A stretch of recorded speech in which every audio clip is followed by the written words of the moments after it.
I don't know if the hard drugs are kicking in or not, but this is a real movie. My fanfic has come to life. It's happening. Well, two things can be true. Your shrooms could be kicking in, and Deadpool Wolverine is a real movie. Timed it just perfectly. Congratulations, guys. This has been a long time coming. Thank you, man. A victory dance, high five. How do we celebrate this? Oh, I think ayahuasca. Yeah, right? Yeah. We like to call it a journey. Right. Just give me one more drink and then I'll leave. Hi, Peanut. I'm gonna need you to come with me right now. Look, lady, I'm not interested. All right, well, I'm sort of on the tick-tick, so upsy daisy. Here we go. I've been berating both of you about this for years. We've been talking about this, right? I want to play one short clip. This is 6 years ago, Ryan. How are the Hugh negotiations going? Have you ever written Hugh Jackman a scene to actually entice him to be in one of these? No, I would never do that, but I adore Hugh Jackman. I think nobody knows that more than you. And I would love to see a Deadpool Wolverine movie someday, but Hugh, according to Hugh, hung up the claws. But so I'm about this close to putting his cell phone number online. Try anything, man. Yeah, So- your publicist saved you from that. Mish, she jumped right in and said, do not put his cell phone on a billboard. That's mean. Here we are. And I backed off. Yeah, I did mean it when I said I was.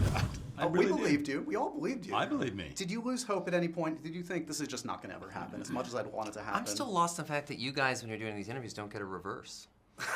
I mean, get my it's shoulder. just all about, You get the just shoulder. get the That's all you side. What the hell was the question, Josh? Did you ever lose hope that this guy was going to finally say, you know what, that's the best idea ever? I mean, I genuinely always wished that we both did. I mean, it was like I wrote a short film that went in front of Logan called No Good Deed just so Deadpool could be close to him. But I don't think that was ever a real thought in my mind that this would actually happen. But what a journey. My very first pitch to Kevin Feige was a Deadpool and Wolverine movie, and for a number of reasons, he felt like that was just never gonna be possible. I don't think that had anything to do with the creative, it had to do with some other stuff, but then we came back around years later when Hugh called, and it was just this moment of clarity that we all had. It was like, this is it, this is the why. This is the why, and this is the time. About 2 years ago, as I understand it, you're in the car, and August 14th. And it hits you, right? This is the time. I'm ready to do it. Here's my question. You call up Ryan, and the timing was fortuitous, as I understand it. Crazy. But if Ryan had said, you know what, that's great, but we're about to go into production on the Deadpool Professor X movie tomorrow. Sorry, buddy. Would you have got him back in the car and cried? What happens if Ryan Cried, said... and then said, could I do catering? Could I be around? No, I would have been upset, because when you say I'm ready, it was almost like, oh, what have I been... I have to do it. Like, it was like every cell in my body was like, I really want to do it. So I would have been heartbroken. I would have cried. I would have been angry. I probably would have ended the friendship. Yeah, as one should. And filed for custody of his children. Yeah. Doesn't work that Because way, I really actually. do look after them a lot. I'm Yes. just saying. Yeah. Oh, wow. I actually would have taken Patrick Stewart's life with my bare hands. Just in rage, sheer rage and frustration. I would have trying to. What kind of idiot would, no matter what the circumstance is, not try to figure that out? Someone who's like deathly allergic to success, happiness. I don't know. Yeah. So speaking of crying, I've only seen a portion of the movie. You're keeping it under wraps, but my sense is this is a pretty emotional film. I mean, it's obviously very funny. It's a wild ride, but Sean Levy makes emotional films. He makes grounded films in his own way. Am I going to cry watching a Deadpool movie? Well, these movies don't really work without a strong backstop of emotion and stakes. And even when we were writing the movie, we never wrote a comedy. You write the movie first, and then you kind of, sort of back channel and reverse engineer the comedy into the movie. So it's written as a kind of a love letter to friendship. At the end of the day, that's kind of the gist of it. I'm not going to ruin anything from what I've seen, but we can say, well, maybe there's no singing. There is some dancing in this film. We can say that. There is, so far. Who knows? There might even be singing. You never know. How would you assess your buddy's dancing ability? Because it is, from what I've seen, this guy who shows off the moves in this film. It's one of the many surprises, I think. One of the many things I learned about you. Yeah.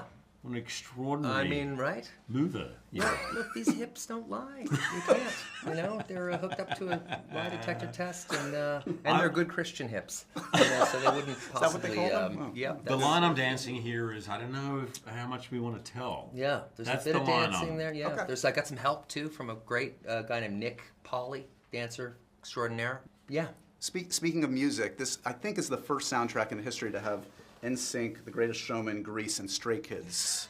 Is that? I haven't checked with Guinness. There's other ones too that aren't on there that are pretty spectacular. Yeah, I'm really proud of our soundtrack. You should be. It's amazing. Is this part of the long con to be in a K-pop group? Right. Any chance that you're, looking for an older, less agile member?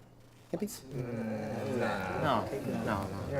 Great. You know, I think you'd have to be kind of a moron to not recognize the cultural influence that South Korea has on almost any art medium. So yeah, Stray Kids have been. They did a Deadpool kind of themed music video years ago.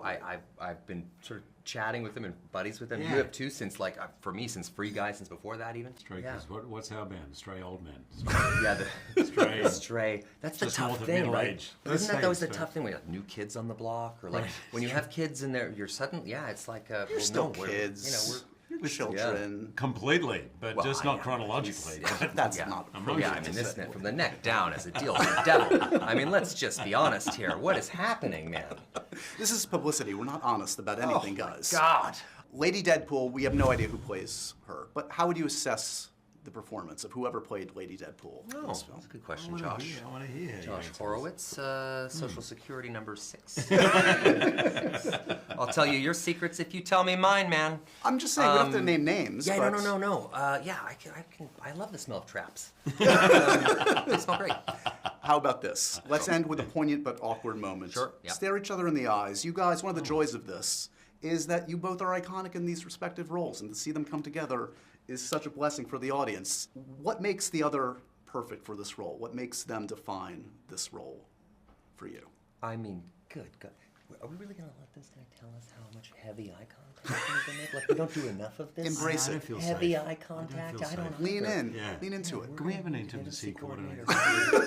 Sorry, we asked that a lot. Hugh is one of those guys that is so sort of singular in as much as he's as synonymous with this character as anybody could possibly be, and yet at the same time has this other kind of whole thriving, wild career where he's getting nominated for Oscars, where he's doing some of the biggest sort of most unexpected musical films and drama films. So you're a bit of a unicorn that way, and also what you see is what you get with this guy. You genuinely, since the first time I worked with him, which was 2008, a long time ago, I watched how he did it on that set, and I noted it. I just thought, if I'm ever lucky enough to be in that guy's position, that's how you do it. Class, kindness, talent. That part I can't, manufacture, but the other stuff, amazing. And that's why he's the one and only. Good luck recasting that character.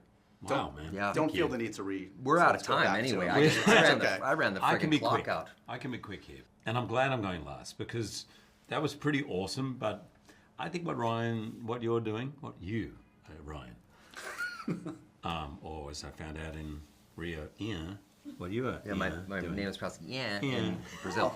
Yeah, smoking hot. Yeah. Yeah. Okay, so everyone knows that other people were cast as my part, and that if I wasn't playing the part, someone else would get the role.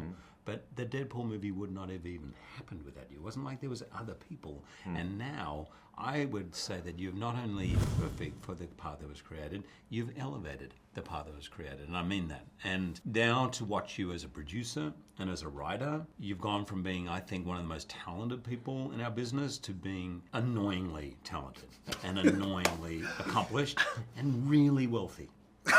And the way you show me every day, oh, look at my balance, oh, my stocks are up. Whoa. Yeah, just we get I it. have to Win it. uncut. We get it. I have to Just- undercut because this is Only- just too much. Only the finest organic cereals in my home. Only. Gentlemen, congratulations. It's been a long road, but we got there. Thanks, Josh. I'll see you on the next one. Congratulations. Huge pleasure, Josh. truly. Thank you.